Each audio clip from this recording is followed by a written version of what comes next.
Direto para Brasília, os titulares da CPI da Covid, Randolfo Rodrigues e Renan Calheiros, agora estão caçando assinaturas para abrir a Comissão Parlamentar de Inquérito do MEC. Paola Cuenca, de Brasília, quantas assinaturas são necessárias? Lembrando que alguns senadores retiraram as assinaturas e por isso que até agora essa CPI não veio a ser instalada, não é?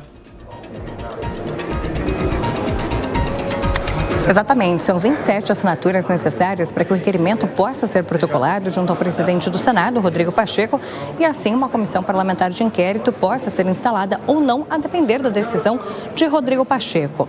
As 27 assinaturas haviam sido obtidas na sexta-feira passada, de acordo com o próprio senador Randolfo Rodrigues, que é quem encabeça essa coleta de assinaturas. Mas ao longo do final de semana, 3 senadores retiraram apoio e o número continua ainda em 24 assinaturas. Mesmo assim, como você comentou, Randolfo continua atrás de outras assinaturas com os senadores que ainda fazem parte aqui da casa e não tiveram essa manifestação de apoio.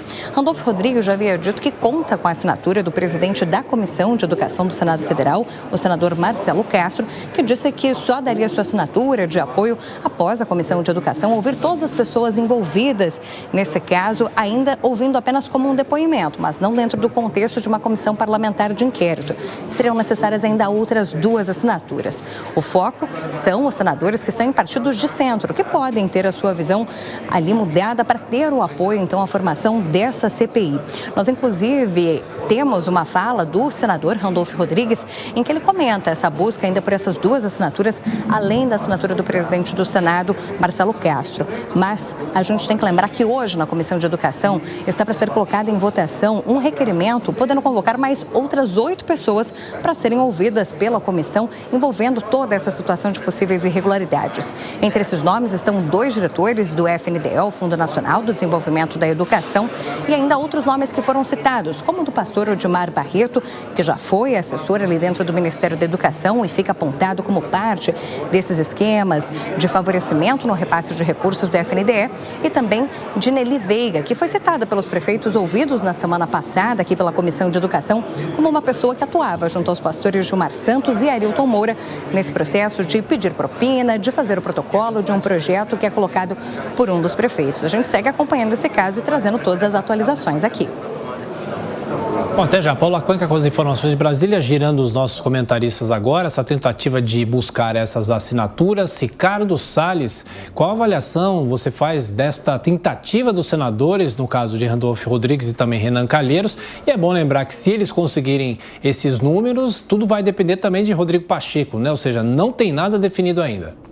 Pois é, mas é pura politicagem, né? É o que se comentou aqui agora há pouco. A Cristina Grêmio colocou muito bem essas questões.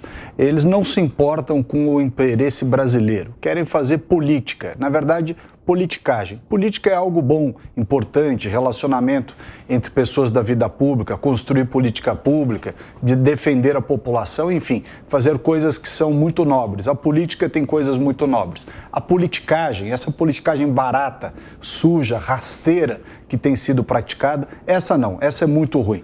Prejudica o interesse do país, não coloca os verdadeiros projetos de interesse em votação, não debate de maneira honesta e transparente os valores e princípios que podem permear justamente aquilo que nós entendemos que é a boa política. Essas figuras já deveriam ter sido banidas da vida pública brasileira, infelizmente continuam sobrevivendo, reiteradamente voltando através da utilização de verbas, compra de votos, enfim, o Brasil só vai avançar realmente quando nos livrarmos dessas figuras nefastas que historicamente permeiam a vida pública brasileira.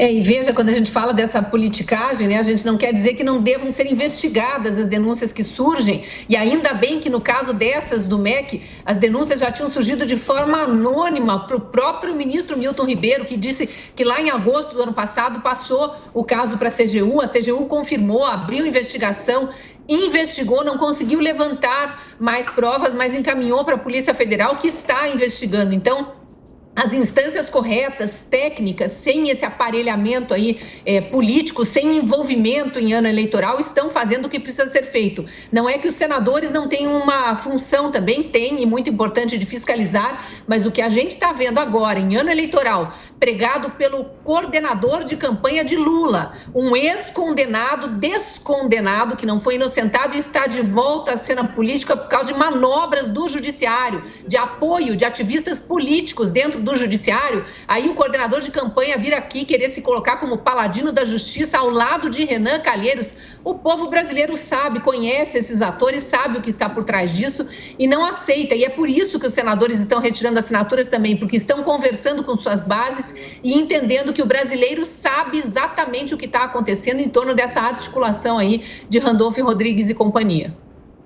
É interessante ver como os aliados do presidente temem a abertura de uma CPI para investigar essas suspeitas de corrupção no MEC, suspeitas que envolvem inclusive o FNDE, que é presidido por um indicado, um apadrinhado do ministro da Casa Civil, Ciro Nogueira, um dos líderes do Centrão, ao qual o governo Bolsonaro se aliou nos últimos tempos para garantir sua sobrevivência política. Lembrando que esteve aí em momentos muito difíceis, enfrentando outras instituições, inclusive na corda bamba ali de processos de impeachment que acabaram não sendo colocados em funcionamento, justamente porque na Câmara dos Deputados quem decide sobre isso também é um líder do Centrão. É importante observar o seguinte: CPIs dificilmente levam a alguma coisa, chegam a algum resultado prático, mas elas têm a importância, a capacidade de levantar informações e trazer transparência para fatos